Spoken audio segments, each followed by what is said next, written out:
How's it going, everybody? MyCupOfTea here, back in another reaction video, and today I have something new for you guys, something new in store.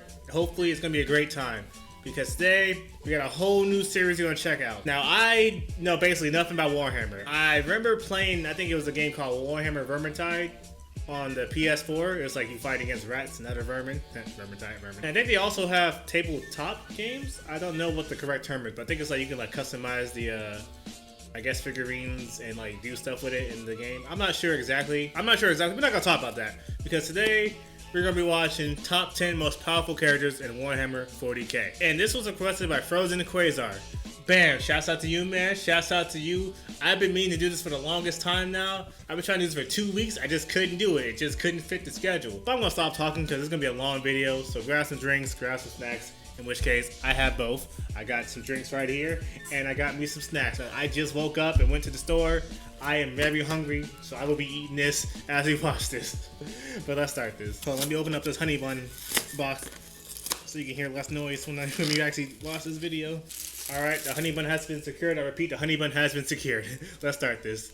The Warhammer franchise is full of ludicrously powerful characters, and it makes sense, because it seems like just about everything in this universe is designed to kill you in the most horrifying way imaginable. But despite the plethora of transhuman super soldiers, golden demigod guardians, immortal killing machines, and masters of the psychic arts, there are entities that dwell just beyond the stars that make them all look like ants by comparison. I'm sorry, what? Beings of unimaginable destructive potential that can sunder entire worlds and unleash legions of terrifying armies at a whim. Well, this is a great intro. From the dark and sinister chaos gods to the ancient and terrifying Catan, from the master of mankind to a pair of bumbling orc deities too busy fighting each other to do much of anything else. These are the top 10 most powerful entities in the entire 40K franchise. And apologies ahead of time if my voice is a little raspy. I'm actually getting over a cold. Alright, with all that out of the way, let's dive headfirst into the grimdark. Let's do it. I'm Number curious. 10, Cegorach. Cegorach is the Eldari trickster god, most commonly associated with the faction known as the Harlequins. Now, over the years, he has gone by many names, including the Laughing God or the Great Fool. He is one of the only surviving members of the Eldari pantheon, as aside from himself, Khorne the god of war, and Isha the goddess of healing, each of the other deities would be systematically hunted down and murdered by the newborn chaos god Slaanesh. The legend goes that due to his mocking nature and aloof personality, he was able to distance himself from the acts of hedonism and debauchery that would eventually give rise to Slaanesh in the first place. When the Chaos God was born, he escaped into the Webway, where he remained largely unaffected, while the rest of the Pantheon would inevitably be cut down. If you're unfamiliar with the Webway, it's a pocket dimension that exists between universes. Its many paths spider web across the galaxy, allowing those who can parse its secrets to travel great distances without facing the dangers of utilizing the warp for travel. Cegorach is rumored to have picture-perfect knowledge of all of the infinite paths and corridors within the Webway, and thus imparts that knowledge upon his followers, allowing the Harlequins to seemingly appear and reappear anywhere across the galaxy. Cegorach's power does not necessarily come in the form of brute force, and more so in his guile and ability to manipulate. It was he who tricked the Catan into devouring their kin, but we'll touch on them a little bit later in this video. Buried deep within the Webway itself is an Eldari craft world known as the Black Library. The Black Library is said to be a repository of all the knowledge the Eldar as a species ever managed to gain into the entities that live within the warp. Who are the I'm about to turn on captions, never mind. There's a lot of words being thrown at me. I'm gonna turn on captions so I can see, so I can know exactly what he's talking about, like the names. And thus the Eldar as a species ever managed to gain into the entities that live within the warp. And thus it is fiercely guarded by the Harlequins. At the center of the Black Library exists a legendary tome that has been locked with spiritual chains since the collapse of the Eldar Empire. However, as we move into the 42nd millennium, those chains have finally been broken. Supposedly, the book contains the words of Cegorach himself, and written within a certain passage is a prediction of a new future path that completely circumvents the inevitable destruction of the universe by the Chaos Gods, an event the Eldar refer to as Ranadandra. The Laughing God uses his followers, and very specific entities known as Shadow Seers, to make sure certain events happen at certain times in very specific ways. They viewed the entire galaxy as a stage, and each and every living creature as an actor in the grand performance. That's wild. By making That's sure wild to certain events come think to pass, of. they thus will manifest Cegorach's alternative future into existence. He is one of the most intentionally mysterious and cryptic characters in the entirety of 40K lore, but his influence can be felt in just about every major pivotal event over the last couple thousand years. Really? For example, even though Yvraine and the Eldar God of the Dead are often credited with the resurrection of Guilliman, it was actually one of his Shadowseers that pushed Belisarius Cawl to continue his research into the Cadian pylons, which not only gave Cadia a fighting chance against the Despoiler's incursion, but would also lead him to the discovery of certain minerals that would eventually be used in the Armor of Fate, the suit of armor that was used in Guilliman's resurrection. Not to mention, some believe that Cegorach— I'm sorry for pausing. I don't know too much about the Warhammer lore, so that's all that went over. Let me see if I could go back and try to analyze, or like try to figure out what he just said his right research there. into the Cadian pylons, which not only gave Cadia a fighting chance against the Despoiler's incursion, but would also lead him to the discovery of certain minerals that would eventually be used in the Armor of Fate, the suit of armor that was used in Guilliman's resurrection.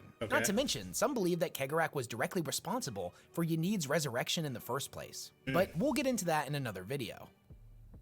So he's basically like, well, he's like Isaac from Bleach, but a million times better with the planet, it seems. Number 9, the C'tan. All right, that's a good The start right C'tan there. were known to be ancient and frighteningly powerful star gods, created at the beginning of time out of the fundamental energies of the universe. They were incorporeal and formless beings whose appetite was so insatiable that they literally drained the life from the stars they encountered by wrapping themselves entirely around them and snuffing them out of existence. The stars? This would plunge all of the life-bearing worlds in the surrounding systems into complete and total darkness, confining all of the living species that dwelt there to the halls of extinction. These ancient creatures would end up forming an alliance with the Necron Tier in a war against their hated rivals, the Old Ones. It was the C'tan that tricked their allies into throwing themselves into the Great Furnaces, causing them to shed their bodies of flesh to instead exist as an engram copy of consciousness within a living metal form.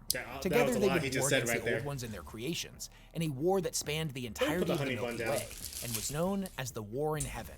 They had, however, deceived their allies, and when the Necron Tier shed their bodies of flesh, the C'tan would gorge themselves on their souls. This would result in them becoming ascended and reaching even more insane and terrifying heights of power. At their peak, they were said to be able to raise entire worlds with a single glance and extinguish entire systems by summoning forth reality-warping black holes. However, despite their truly awe-inspiring power, their own hubris would end up being their downfall.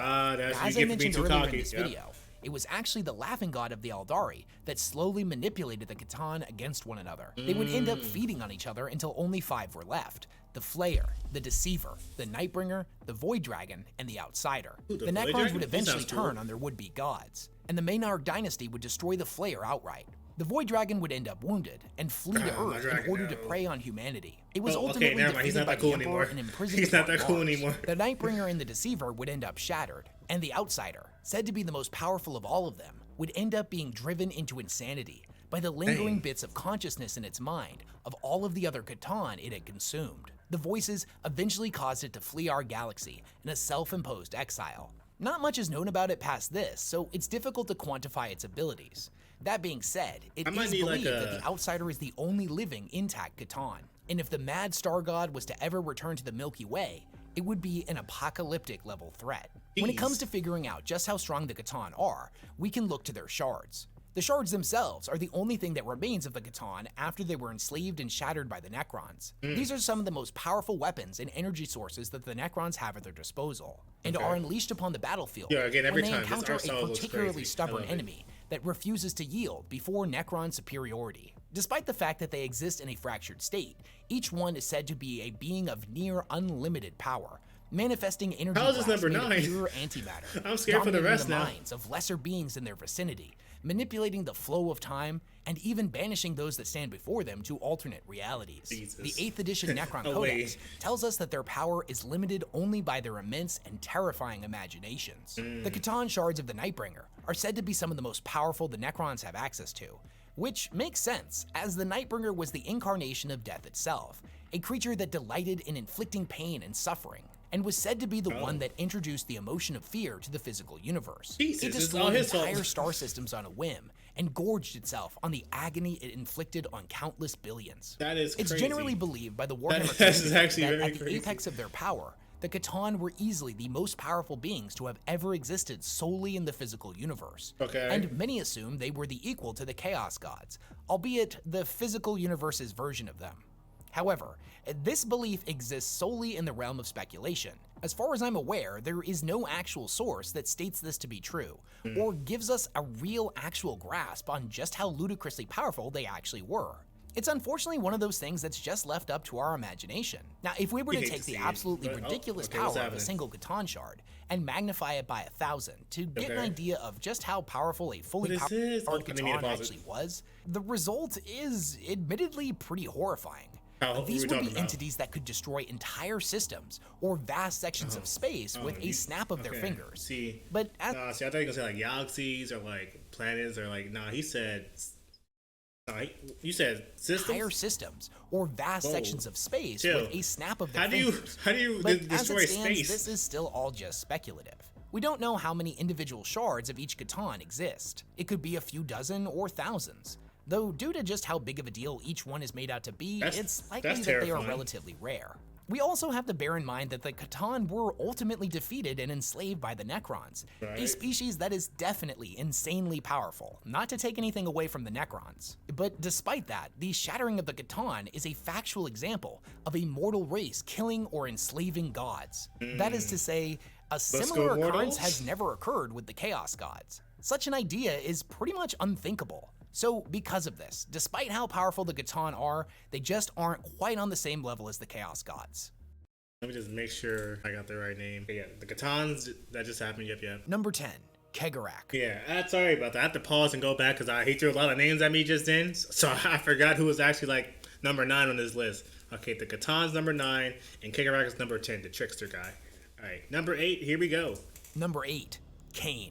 Khorne, what's up, Khorne? Also known as Khorne or Khorne the Bloody-Handed, is the bloodthirsty Eldari god of war, wrath, and destruction. During the war in heaven, Khorne would end up in a battle with the Nightbringer, where he subsequently defeated it, shattered its necroderm. Sorry, I was not listening. Sorry, I was trying to figure out this thing, something for the blood god. Oh, blood for the blood god or something like that. Bloody-Handed is the bloodthirsty Eldari god of war, wrath, and destruction. During the war in heaven, Khorne would end up in a battle with the Nightbringer, where he subsequently defeated it, shattered its necrodermis body, and, adding further insult to injury, hurled its scythe into the warp. So, in a sense, Khorne was able to defeat the figurative and semi-literal embodiment of death itself. This fight would, however, have major consequences for Khorne. I gave you props. The body of the Catan exploded into a storm of shards, many of them piercing its flesh and forever tainting Khorne's body with its essence. Since Khorne is a mythological figure, other than this fight with the Nightbringer, we don't get a lot of insight into just how powerful they actually are. So instead,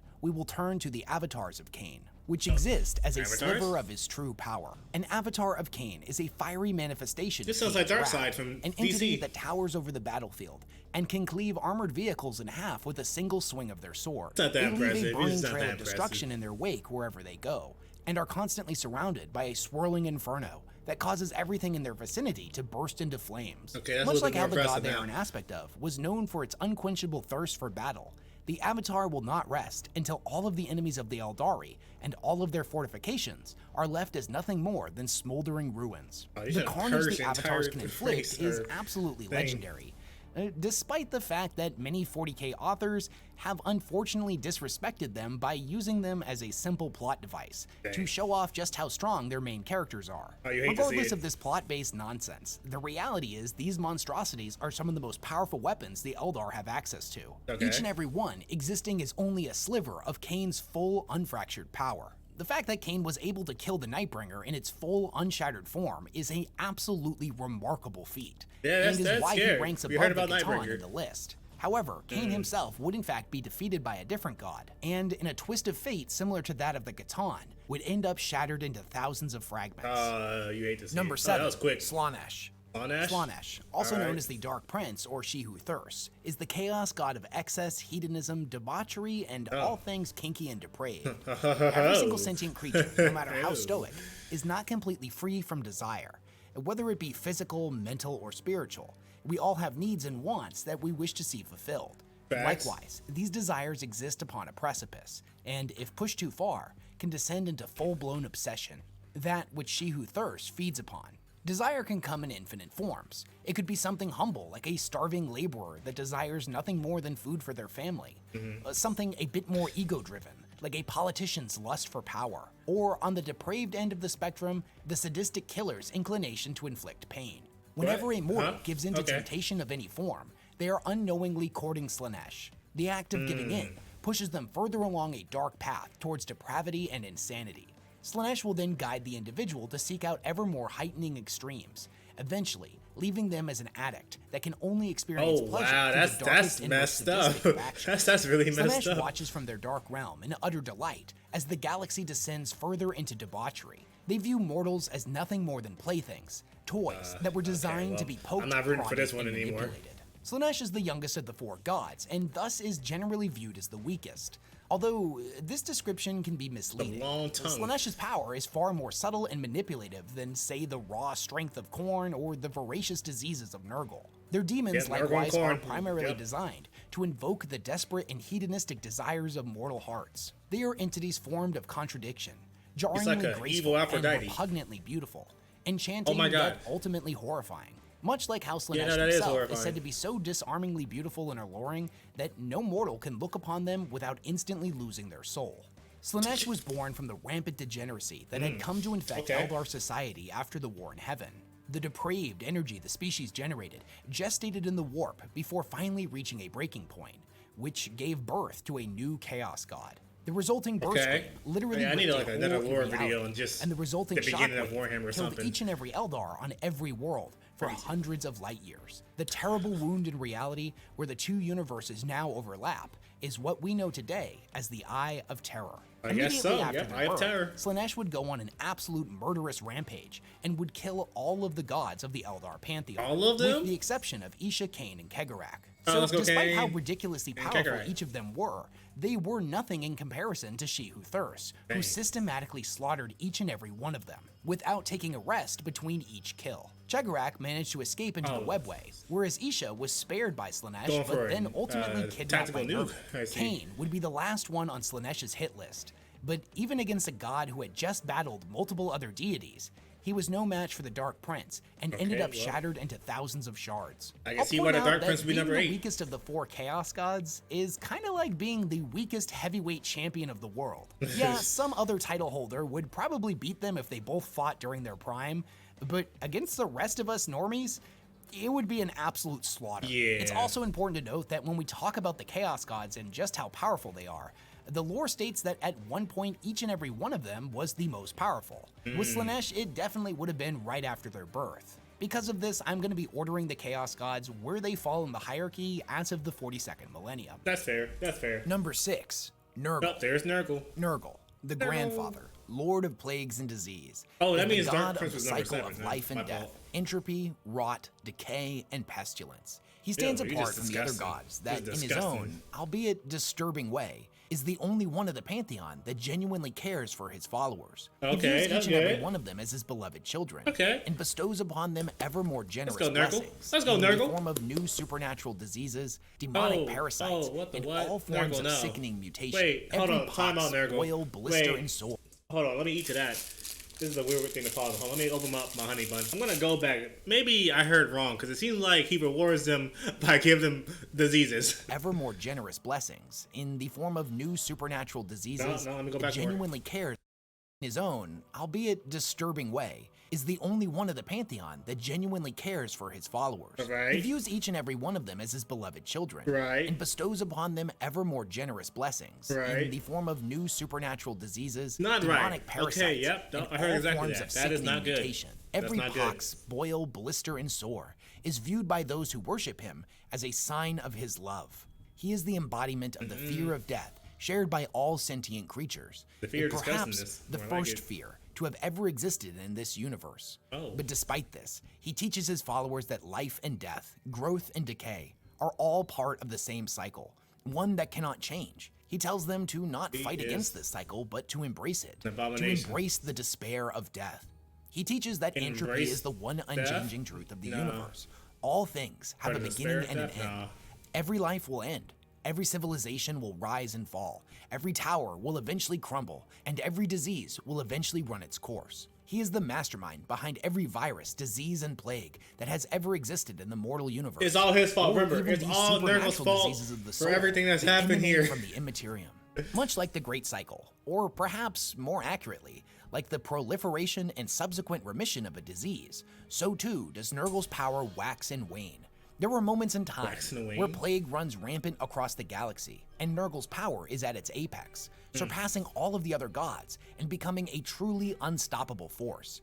It is, however, inevitable that his power will wane again, and he will be relegated to a relatively weak point in the Pantheon. As a result, these power spikes are vastly more predictable than those of his siblings. Despite their disturbing appearance, the warriors that have pledged themselves to his service are incredibly resilient, and many of whom can suffer multiple mortal wounds and keep marching forward as if nothing happened.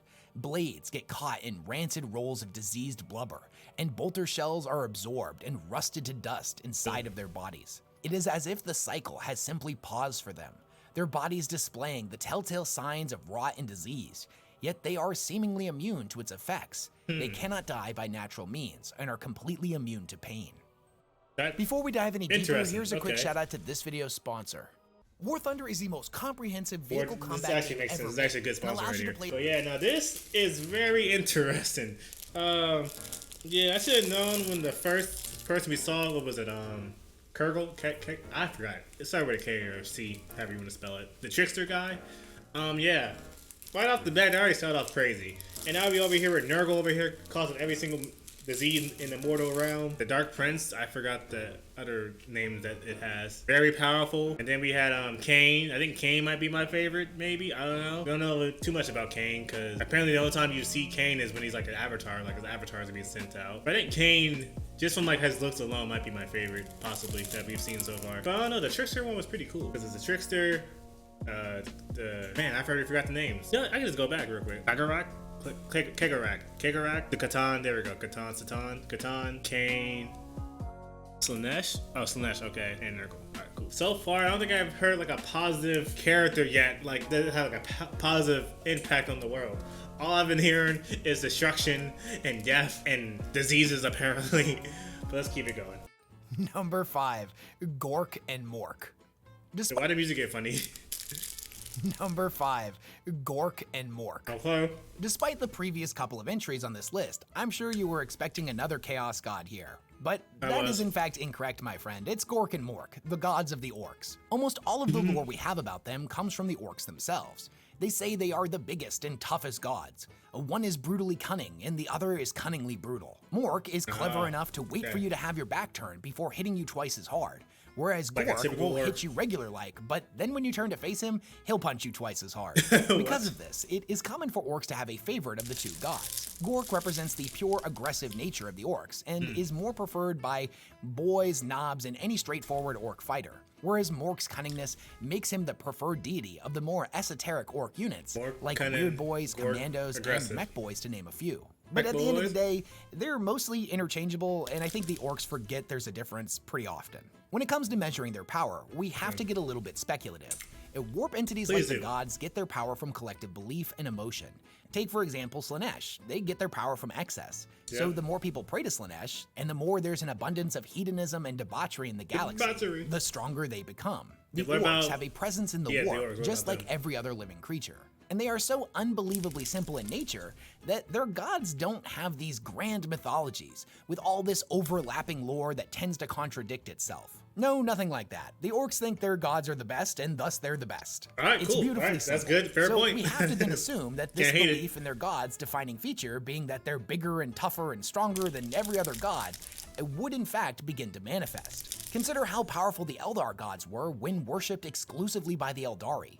The orcs are the most numerous species in the entire Milky Way, outnumbering something like humanity 100, if not 1,000 to 1. It makes sense if you think about it. But as is orc tradition, it makes even more sense if you don't think too hard about it.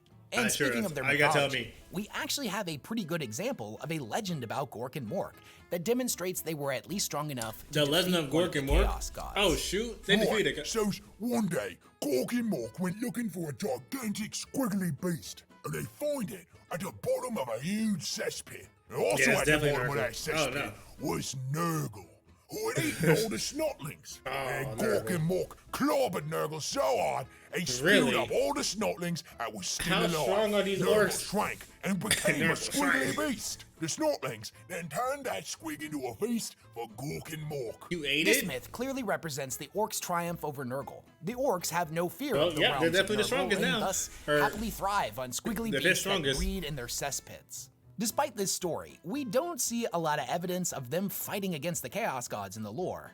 Gork and Mork are not sending incursions of orc demons into real space, nor are their blessed followers turning into the equivalent of demon princes. But now that I think about it, that would actually be pretty awesome.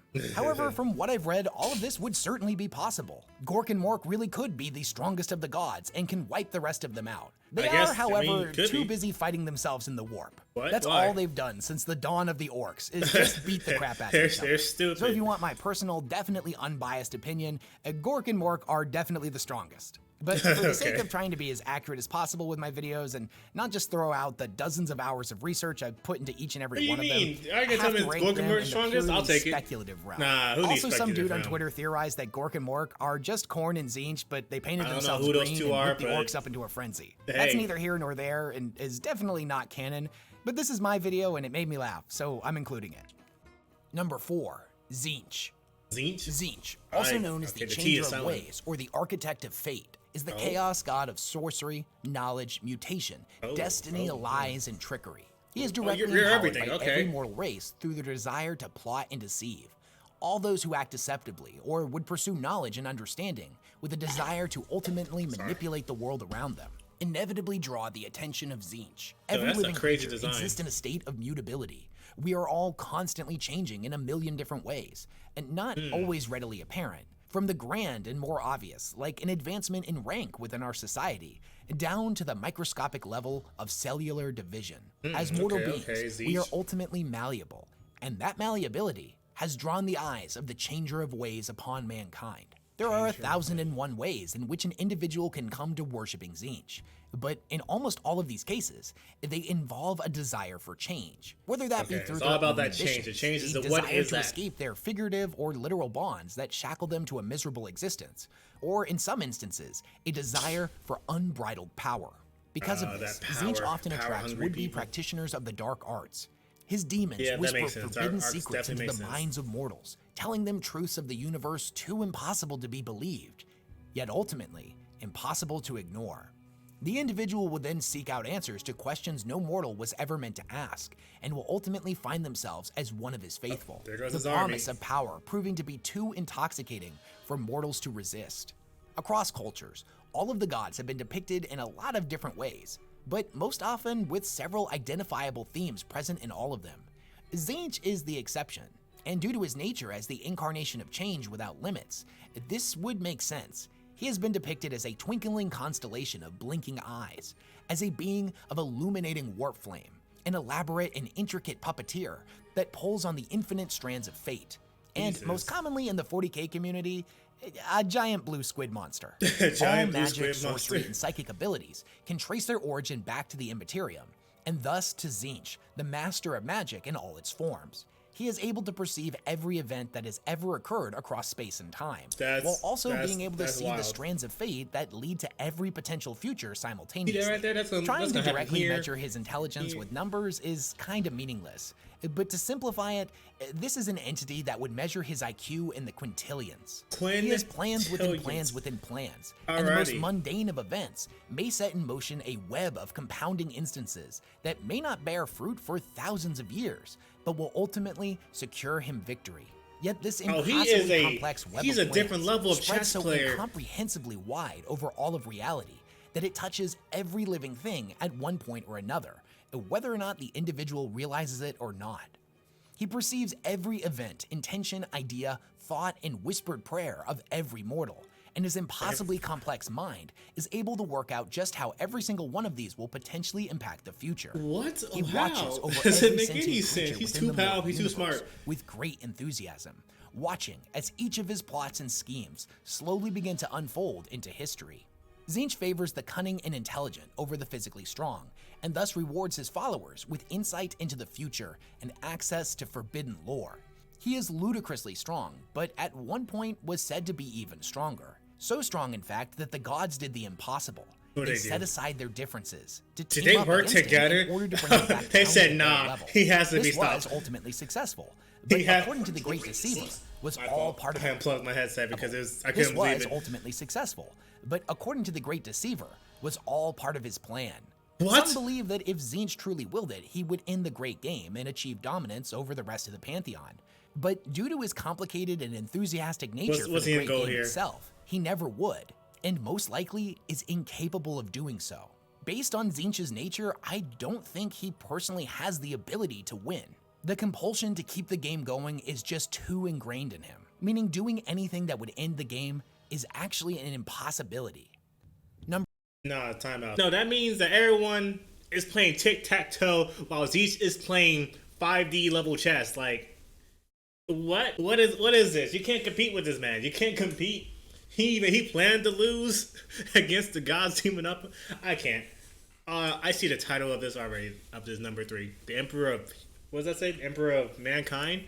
That's crazy. Number 3. Let me hear it. The Emperor of Mankind. That's a huge title. The Emperor is without question the most powerful mortal to have ever lived. Let's go, mortal and love. By the time of the respect. 42nd millennium, he has most likely become a god. Although this is intentionally left purposely vague and cryptic within the lore. He was able to defeat and bind Dracnian, the demon created in the first murder. He is said to be more physically powerful than any of the Primarchs, which is incredibly impressive considering that we've watched Angron bench press a Warhound Titan, and Cegorach take down 2 of them, as well as a Warlord Titan in melee combat. He is known to project an aura that causes demons to flee in terror or burst into flames. Somebody good here, let's go. Horus, his Primarch son that at the time of their battle had received an enormous power boost from all 4 Chaos Gods. As a child, he managed to kill his uncle by stopping his heart with a single thought. We've seen him use his incredible psychic might. Nah, see, out of everything that I've heard, that's the one that's the wildest to me, because he's immortal. Hold on. You can't just casually say that, what you just said. I gotta go back, because what you do to your uncle? As a child, he managed to kill his uncle by stopping his heart with a single thought. We've seen him use his incredible psychic might to force the entire Wordbearers Legion to kneel with a single psychic command. We also know that he is a perpetual and cannot truly die, and that he has mastered every form of academic study. With that impressive list of feats that were accomplished when he was just a mortal, I'm guessing you're wondering why he's not ranked number 1 on this list. Yeah, why is he and number we're gonna one? get into that. He sounds the Emperor of Mankind is not just a character. He is a plot device, a MacGuffin, a living deus ex machina, and every other literary trope you can think of, all wrapped up into a single entity. He is exactly as powerful as any individual story needs him to be. He is completely unknowable. He has plans within plans within plans. He has mastery over the ability to foresee into the future and can take a single action that will, over the course of thousands of years, come to create an entirely new society. Much like what happened when he defeated the Void Dragon, imprisoned it upon Mars, and then subsequently the dreams of machines the Catan would generate in the inhabitants of the Red Planet would eventually give rise to the Mechanicum, a faction that would supply his armies with fantastical new war machines. He is a psychic phenomenon, what we've seen in the gameplay trailers of or the arcane game trailers potential. of Warhammer? Yet, despite this, due to many contrasting depictions of him by different authors, we aren't able to get a real feel for the full scope of his abilities without filling in the blanks with our own interpretations of the text. On one hand, he is said to be powerful enough to challenge the ruinous powers. Yet, in a fight against a 30-foot-tall orc, he had to be saved by his son Horus. But did he throw the fight intentionally because his foresight told him that the resulting saving by his son would boost his confidence and thus play into future events? Who knows? Maybe. Who knows? There's nothing in that story That to sounds pretty suggest wild. that. No winking at the audience, no foreshadowing of future events, or some cryptic line at the end of the book. Yet, this is the narrative that many of us have adopted. As the godlike being who can go toe-to-toe with the Chaos Gods, losing to an admittedly enormous orc just doesn't make sense. But I feel that's kind of the point. The mystery, the uncertainty. No matter how much somebody learns about the Emperor, they are constantly left with even more questions by the end Was of this each plan and the every Emperor? story. Please, Emperor, tell us. In a constant state of Did you plan doubt this over defeat? what they think they know. And to me, that's the entire point of a character like the Emperor. Is he a giant, shimmering, godlike being that will lead humanity into the future? Or is he a shriveled up old perpetual that just projects an illusion of grandeur to manipulate those around him? Did all of these events actually happen? Or are they simply the result of thousands of years of propaganda and selective record purging? This is what makes the Emperor so fascinating, and above all else, in my personal opinion, a literary triumph. The idea that you can have this character be written about and expanded upon by dozens of different authors over multiple decades, each contributing a new element to the multifaceted enigma that is the Emperor. And yet, he never gets boring. He never falls into the Superman trope, where a character has demonstrated so many ludicrous feats over the years, it's impossible to take any threat he comes into contact with seriously. Because at the heart of it all, the reader is still left doubting what they think they know about him. I'll fully admit that the Emperor is one of my favorite characters. Not only is he deeply fascinating, but he's inspired more debates and late-night deep dives of obscure lore than any other character I can think of. Yet, because of his unknowable nature, assessing his true power level after his ascendancy to the realm of the spiritual is an impossible task. Every single failure of his can be written off as him either only using 1/100th of his power, or that failure was a secret victory, as the unraveling of one of his plans would put him closer to his ultimate goals. There is equal evidence to support such notions as true and false. Did he plan the Horus Heresy from the start in order to eliminate problematic legions, much like he did with the Thunder Warriors? Did he know Magnus was going to sabotage his Webway Gate, and thus made a problematic judgment call at Nicaea to ensure that it would happen? Was it his plan all along to end up on the Golden Throne so he could ascend to godhood? Did he seemingly crusade against religion in order to eliminate competition, so once he was entombed there, he would be the only god left for humanity to turn to? Wow, was he lying to Ra and Endymion when he described his foresight as fallible? When it comes to the Emperor, the questions and mysteries are more captivating than any answer could ever possibly be. And if the writers are smart, they'll keep most of those mysteries unanswered. Yeah, don't tell us. Aside from the examples of physical strength that I mentioned at the beginning of this, we also know that in Warhammer, beliefs have power. The more people believe in something, the more it begins to manifest in the warp. That's right, the Emperor has been worshipped as the one true god of humanity by quintillions of people across the galaxy. Yeah, I kept talking. Been worshipped as the one true god of humanity by quintillions of people across the galaxy. Okay, well there goes my question. Thus, we can assume that his spiritual form has swelled immensely in power, many believing that he has truly become a god. If this is true, and he really is on the level of the Chaos Gods, then he would be able to display similar powers to them, and namely, the ability to create demons. Each demon is a splinter of their patron deity, having a portion of their personality and in many cases, supposedly looking like them. It is believed by some that the entities such as the Living Saints are the Emperor's equivalent to demon princes, and the Legion of the Damned is his equivalent of demons. Which would make sense. If the Emperor had the ability to create demons, they would certainly resemble Astartes. Now there is evidence to support both of those claims, but as of today, it is something that is still intentionally left vague and mysterious. So there's a possibility the best tool we have for measuring his current power level is the accepted truth that the Emperor is in the warp, battling against the 4 Chaos Gods, and managing to keep them at bay.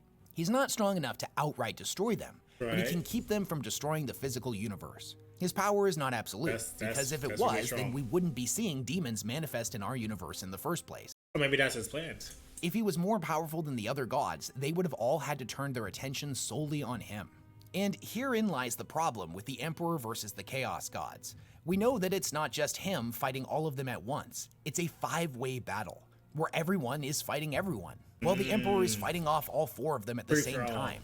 Nurgle, for example, is fighting Khorne, Tzeentch, Slaanesh, and the Emperor, also at the same time. It's exactly the same for each of the combatants. That means in this hypothetical scenario of a 4 against 1 in any direction, any of these figures could be eliminated. If the gods set aside their differences and gave the Emperor their full attention, it would be no contest. He would fail. We also know that if one of the gods manages to become too powerful, the others will unite to knock them back down to the same level as the rest of them. This happened famously with Tzeentch at one point, and the resulting battle between him and his siblings saw his crystal staff, said to be the most powerful weapon in all of existence, shattered into thousands of pieces, which then rained down upon the physical universe, each one representing a different spell, thus introducing magic to our realm. Even though Khorne is said to be the most powerful of all of the ruinous powers in the current setting, the other gods have not deemed him a sufficient enough threat to form an alliance. We can assume with that that's just Khorne over there. He's fine. He's powerful enough to be a problem,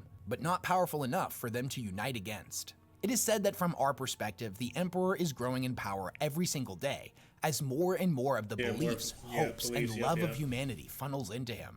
He swells in might Quintillion and will people one day believe in him. overpower the Chaos Gods. It's similar to how the decadence and extremes of the Eldar swelled over time and eventually gave birth to Slaanesh. They started off as Slaanesh. non-existent and grew more powerful over time until a breaking point was finally reached, and they ripped their way into our reality. However, it's important to remember that in Warhammer, when we speak of the Immaterium, time is meaningless. The Chaos So many Gods refer different to terms I Slaanesh don't know as having about. always existed, even though we in the physical universe have an exact date when they were born. The gods are simultaneously at their weakest and strongest points. They have always and never existed at the same time. To me, this means that Always we and will never see the existed, Emperor that's that, become more active over time, and it forgot will that appear experiment with as the if he cat. is getting It was like stronger. it starts with an S. But his battle in the warp against them is like trying to measure the immeasurable. The escalation is as ultimately irrelevant as it is impossible to quantify. But perhaps that's the point.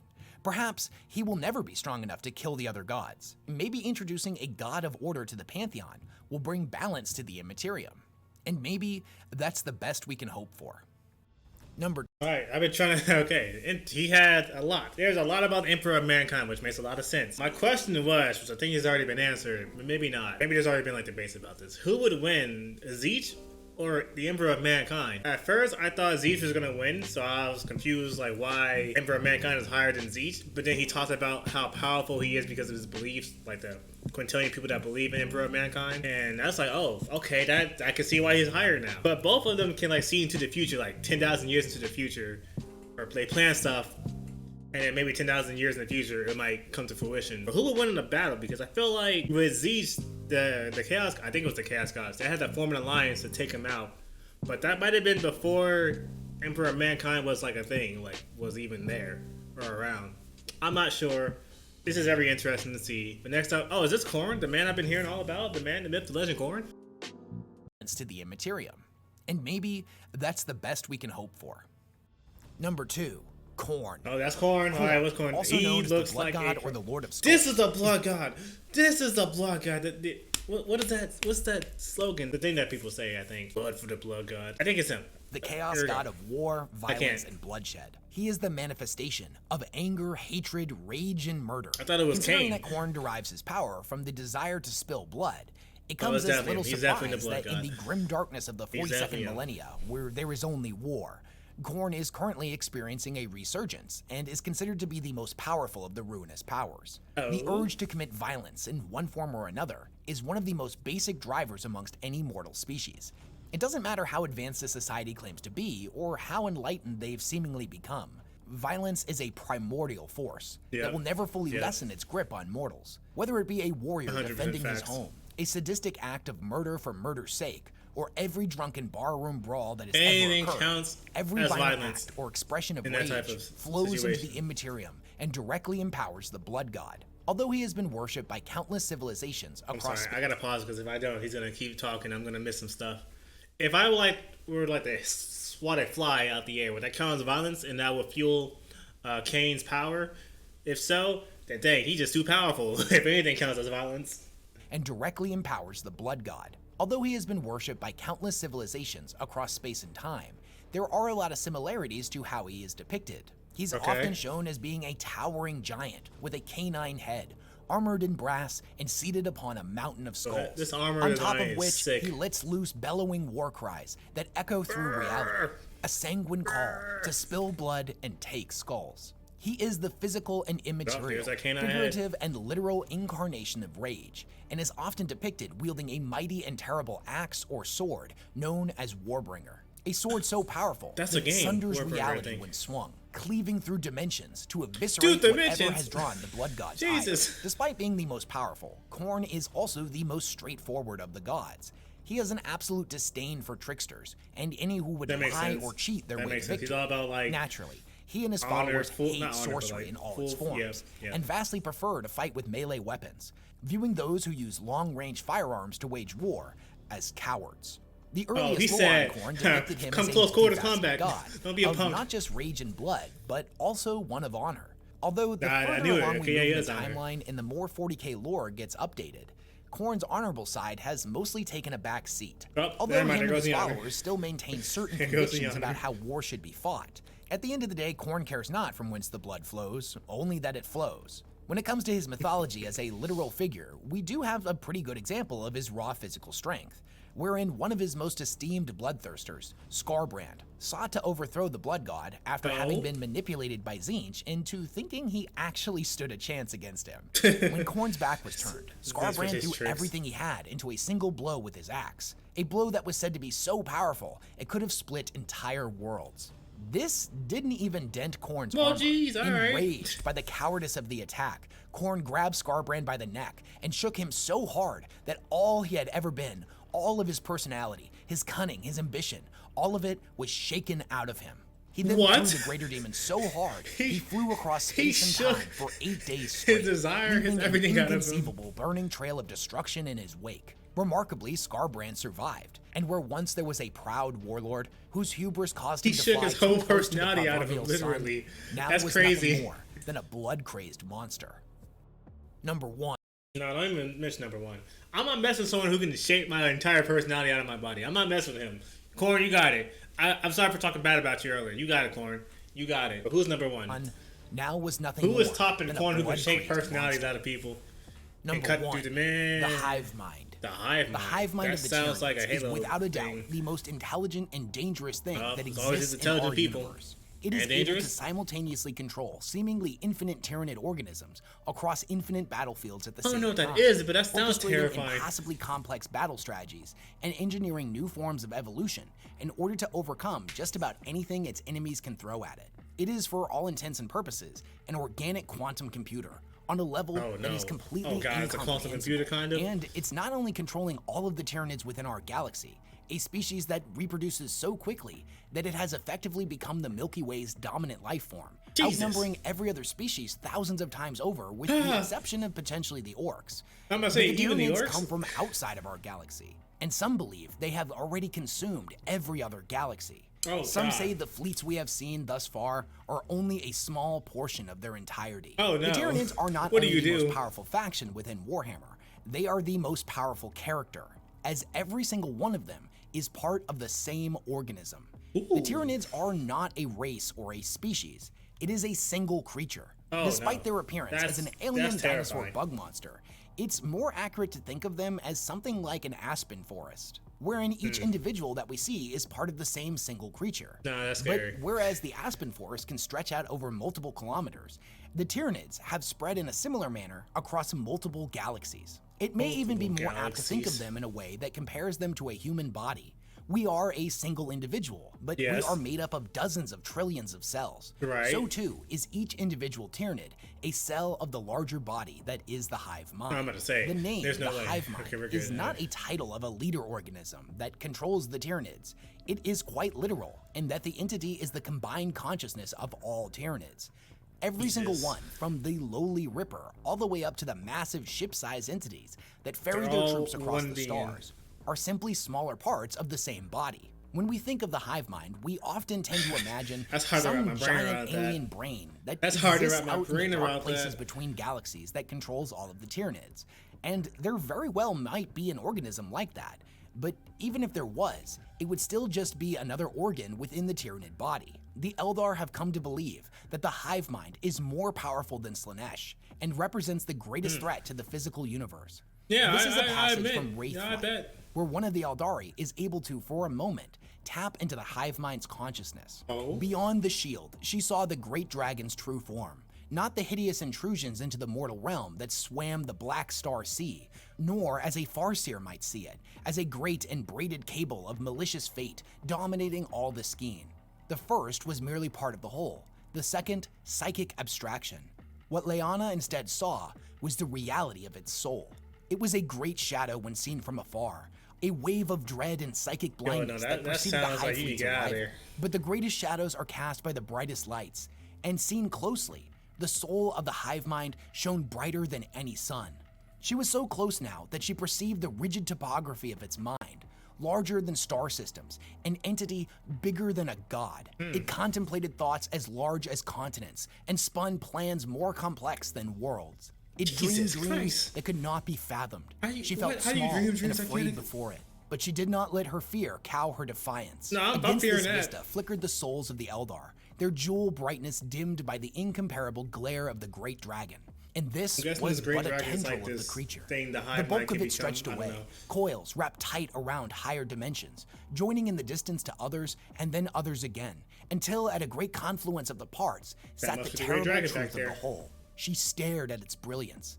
Unlike her passionless dead warriors, who felt naught but the echoes of wrath at the sight, she was fascinated by the beauty on display. You're crazy. She thought, if only such a thing could be tamed, it would drive out. You're not taming something that can forever. If only its hunger crazy was for intelligence. things other than the meat and blood of our worlds. Perhaps most telling, though, is the hive mind's presence within the war. That's and for that, we can look no further than the anti-psychic phenomena the Tyranids generate, known as the Shadow in the Warp. It's basically a massive null field around the Tyranids that blocks all connection to the Immaterium. If you are familiar with the Sisters of Silence in 40K, or blanks in general, you know they are an individual person that produces a similar field. Being in the presence of such a creature is physically painful for psychers, and elongated exposure can cause, in some cases, severe physical and psychological damage for them, let alone the fact that in the presence of a blank, they cannot utilize their powers. The size of this null sphere is different from blank to blank depending on their ability. But when you take the Tyranids as a singular organism, their null field is just on a completely incomprehensible scale that literally blocks out sections of the warp. There was an interesting passage in the novel Darkness in the Blood, wherein a ship traveling through the warp became besieged by demons. The situation is pretty bleak until a vast darkness falls over the ship and utterly snuffs out the invaders. And then a sea change. The warp altered, though subtly at first. Rosalis had little experience as a navigator of ships. Had he been born to the role, he might have noticed it sooner. Like ancient mariners, tasted the shift from salt to sweet in the waters of Terra's lost oceans. But soon it became apparent to him that the tempest was calming. The shrieking idioforms and psychopomps struggled to take shape. Those that manifested were sucked back to nothingness amongst the energies that birthed them. Colors bled away, currents stilled. A black wall was growing ahead, as impenetrable as the densest fog bank and infinitely more forbidding. The task force sped towards it. The armored angel glinted in front of the darkness and vanished within completely. Against all the laws that governed it, the Empyrean lost its mutability. Blackness seeped from the roiling wall of shadow. The visions and images weakened and then stopped altogether. There was a brief passage through warp space of a primordial calmness, smooth and bright as a moonlit pond, and then the flotilla plunged into darkness. A new terror assailed Raculus. A vast, godlike mind turned its attention upon the ships. So puissant it quelled the fury of the warp. The hive mind was the truth of the Tyranids. The Blood Angels believed the war beasts that plagued the universe were merely the material extrusion of something far greater, and that thing dwelt in the warp. The pressure of the hive mind's regard was immense, crushing Raculus's soul until it felt infinitely small. At great remove, he felt blood trickle from the corners of his mortal eyes. Dear God, you gotta get out of there. The idea that the hive mind is a larger threat than the Chaos God is also backed up by an Eldar Farseer in the novel Godblight, wherein he states that comparing it to the Catan and the Chaos Gods, the Great Devourer is perhaps a greater threat than all of them. The Necrons seem to think so as well, as the Tyranids' arrival was what propelled the Silent King out of exile in the first place. The fact that these immortal beings that enslaved and shattered their own gods were afraid of the hive mind is a statement in and of itself. They came more together. I just kind of want to put it into perspective. All of the major threats that exist in 40K that could theoretically wipe out humanity have all been around for an enormously long time. The Necrons, the Orcs, and the Eldari have existed for over 60 million years. The Chaos Gods, at least in the realm of the Warp, have always existed. Even the Tau, the youngest of all of the factions in 40K, have been around for a few thousand years. The first recorded contact with the Tyranids was in 745 M41. The 745th year of the 41st millennium. The furthest point in the timeline that we've seen so far is 15 years past the start of the 42nd millennium, which means that they've only been observed in our galaxy for 270 years. In the grand timeline of the universe, that's less time than it takes to blink, and yet already they are being spoken about as if they are the end to all. That's pretty bad. Hey, like, yeah, we just arrived up on the scene. We the strongest. We the alpha male here. Chaos guys. Who are they? We're the Tyranids. Tyranids. The hive mind. We're the hive mind. We run this set. We run this place. We run this. You just got here. I know, but we run this. I run this. In other videos, I've ruminated on just how powerful the Tau, for example, will be if they were given another 1,000 years to continue developing. Where will the Tyranids be 100 years from now? 200 years? 300? As more Tyranids continue to flood into our galaxy, and the ones that are already here continue to repopulate out of control. The singular organism that is the hive mind represents the largest threat to every living creature in the galaxy. They are the end times. And due to the twofold factor of first, their primary driving force being the consumption of all organic life, and second, that consumption resulting in the destruction of all those who empower the gods, while simultaneously growing the shadow and the warp that sunders the connection between the physical and the immaterial, blotting out sections of the warp and further reducing the gods' effectiveness. The Pantheon has no ability to influence the hive or any members of its infinite brood. Thus, the stronger and larger it gets, the weaker they in turn become. The hive mind is a larger threat to the galaxy than all of the gods combined, and is more threatening to each god on an individual level than any of their other siblings or the Emperor. It is for those reasons that I award the #1 spot to the hive mind as the most powerful entity in all of Warhammer 40K. Can you stop it? But what do you guys think? Do you agree with my list, or would you I have to agree with your your list. Is there somebody that definitely deserved to be on this list that I forgot to include? Who do you think is the most powerful character in 40K, and who do you think is the weakest? What's a character that you think is currently not super powerful, but in the future may come to be one of the strongest figures in the entire galaxy? I'm super curious to hear your thoughts in the comments down below.